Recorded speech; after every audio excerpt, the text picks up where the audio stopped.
택시기사를 흉기로 살해한 20대 남성이 경찰에 붙잡혔습니다. 남성은 범행 후 택시를 훔쳐 달아나다가 행인 2명을 들이받기도 했습니다. 무슨 일이 있었던 건지 알아봅니다. 예, 가족 여러분, 이번 사건 좀 주목해 주십시오. 오늘 새벽에 발생한 살인 사건인데요. 자, 택시가 사람을 치고 다닌다, 뭐 이런 신고가 들어와서 경찰이 출동을 했습니다. 네, 오늘 새벽 3시 반쯤 경찰은 택시가 왔는데 사람들을 치고 다닌다, 택시기사가 쓰러져 있다는 신고를 받고 경기도 화성시 비봉변으로 출동을 했습니다. 경찰이 도착했을 때는 택시는 이미 현장을 떠나 있던 상황이었고요. 60대 택시기사가 쓰러져 있어서 119로 병원에 이송됐지만 사망했습니다. 또 택시기사를 살해하고 택시를 빼앗아 달아난 남성은 도주 과정에서 마을 주민 2명을 치고 달아나기도 했는데요. 주민들은 인근 병원으로 이송됐고 이 골절과 타박상을 입은 걸로 전해졌습니다.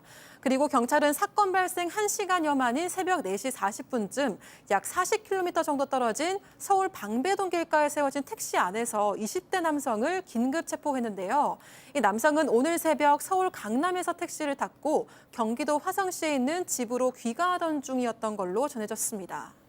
자, 화성시 비봉면, 모두가 잠든 새벽에 이 한적한 교회에서 살인 사건이 벌어졌다는 것도 충격적인데 도주 과정에서 2명이나 치고 달아났다는 겁니다. 자, 그 마을 주민 얘기 직접 들어보시죠. 자기도 모르게 소리치니까 그 사람을 들이받고, 그러니까 저 앞집 사람이 또 그 사람 소리 듣고 나오니까 그 사람을 치고 컨테너에 있는 그 길도 아닌 데로 갔다가 낭떠러지로 떨어졌다가 길이 뻥 뚫렸으니까 이리 왔다, 여기가 또 막혔으니까 절차 치고 이 사과나무 치고 돌려서 간 모양인데 외진 길에 어떻게 들어왔는지 모르겠네요. 그 택시가 그 시간에 여기까지 오는 일도 많이 거의 없지. 거의 없는데 길도 아닌데 거기까지 갔느냐고. 자, 양 변호사님, 그 사람만 친 게 아니라 거의 광란의 질주를 벌였네요. 그러니까 이게 어떻게 된 거냐면 이제 새벽 시간대에 막 밖에서 신랑이 나는 소리가 들리니까 몇몇 주민이 잠에서 깨서 나가 보니까 택시 기사분은 피를 흘리면서 이미 쓰러져 있었다라는 거고요. 그걸 보고 주민이 놀라가지고 소리를 지르니까 이 20대 남성이 그 택시를 몰고 그 주민을 들이받은 겁니다.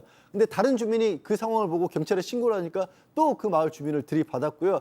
그리고 빠져나가려고 하는데 저 마을이 막 길이 좀 고불고불하고 춥다고 합니다. 그래서 주행을 하면서 다른 주차되어 있는 차 긁어버리고 나무 받아서 쓰러뜨리고 그러다가 빠져나가지 못해서 이리저리 막 길도 아닌 곳으로 막 들어갔다 나왔다 했다라는 건데, 애초에 이 마을이 잘못 들었을 경우 잘 못 빠져나가는 길이 경우가 종종 있다라고 하네요. 자, 대체 그러면 그 택시 기사와 저 범인 무슨 일로 실랑이를 벌였는지 구체적인 범행 동기는 앞으로 경찰이 좀 밝혀내야 될 것 같은데요. 자, 이렇게 끔찍한 살인을 저지르고 택시를 빼앗아서 마을 주민까지 치고 달아난 범인 붙잡혔습니다만 이 남성이 타고 있던 택시의 모습 어딘가 좀 이상했답니다. 체크포인트 짚어보죠.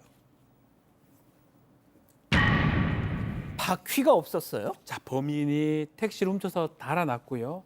신고가 들어옵니다. 바퀴 없는 택시가 돌아다니고 있다 신고가 들어오고요. 경찰이 CCTV하고 차량 수배 검색 시스템 통해서 결국은 경찰서에 공조를 하는데 앞바퀴, 기사 쪽 앞바퀴는 바퀴가 아예 없고요. 지금 봤던 보조석입니다. 조수석은 타이어 펑크 난 상태입니다.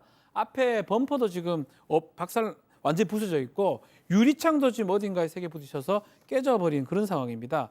경찰 얘기에 따르면 차량이 길가에 세워져 있었는데 운행 자체는 불가능한 상황이고 이 검거 당시에 아마 특별한 어떤 저항도 없었고 자신도 혐의를 인정한 것으로 전해집니다. 자, 팀장님, 그 택시 안에 타고 있던 범인 양팔에 피를 흘리고 있었다고 하는데 일단 제가 알기로도 지금 병원에서 치료를 받고 있다고 들었어요. 그렇습니다. 그 경찰에서 긴급 체포할 당시에 피해자 양팔에 상처가 있었는데 저게 이제 자해를 한 것인지 아니면 범행하면서 본인이 다친 것인지는 조사해야 아는 상황인 것 같고요. 지금 그리고 이제 우리가 긴급 체포하게 되면 소지한 물건은 압수수색을 할 수 있거든요. 가지고 있던 가방을 봤더니 흉기 3점이 발견이 됐습니다. 미리 준비했던 것이죠. 아, 그리고 가방에 흉기 세 점이 세점이 있었어요. 발견이 됐고요. 또 그리고 술은 마신 것 같지 않아서 약물 검사를 했더니 음성으로 나왔어요. 그러니까 술과 약물은 복용을 안 했었는데 자 이제 병원에 입원했습니다. 그런데 사실은 조사를 할 수는 있어요. 무슨 말이냐면 우리 경찰들이 병원에 직접 현장 가가지고 피해자 신문서를 받은 다음에 그 스킬을 떠서 입력시킬 수 있거든요. 왜냐하면 긴급 취업하게 되면 아시겠지만 48시간 내에 영장을 쳐야 되거든요. 그러니까 마냥 조사 안 할 수는 없습니다. 그러니까 지금 이렇게 나온 거는 잠깐만 인터뷰를 둔 것이지 아마 현장에 가서 병원이 본인이 의식불명이 아닌 한은 조사할 수 있으니까 조사한 뒤에 아마 영장을 청구할 것으로 보입니다. 자, 들으신 것처럼 범인 지금 성씨만 공개가 됐습니다. 육씨입니다. 육씨. 21살 육모 씨입니다. 지금 들으신 것처럼 음주도 아니었고 약물을 뭐 검사했더니 음성이 나왔다고 했잖아요. 자, 그럼 도대체 뭘까? 자, 양 변호사님. 가방에 예. 그냥 일반적인 보통 사람이 흉기 세 점을 넣고 다니나요? 그런 경우가 잘 없죠. 그러니까 이게 도대체 왜 흉기를 가지고 있었는지 범행 동기부터 좀 밝혀야 되는 그런 상황인 겁니다. 흉기가 있었던 게 택시 기사를 노린 건지 아니면 다른 어떻게 보면 누구를 상대로 해서 범행을 계획했다가 이런 택시 기사를 살해하는 일에 저질렀는지 아직은 밝혀지지 않은 상황이고 말씀하신 것처럼 음주나 약물은 아니라고 할지라도 정신과 치료 같은 것들을 받은 경력은 없는지도 알아봐야 될 상황이고요. 또 블랙박스나 CCTV를 살펴보면 이 사건 전후의 행적들이 담겨 있을 거 아니겠습니까? 그런 부분들에 대한 조사를 해야 되는 그런 상황입니다. 자, 뭐 다시 말씀드리겠습니다. 육시성을 가진 육모입니다. 21살.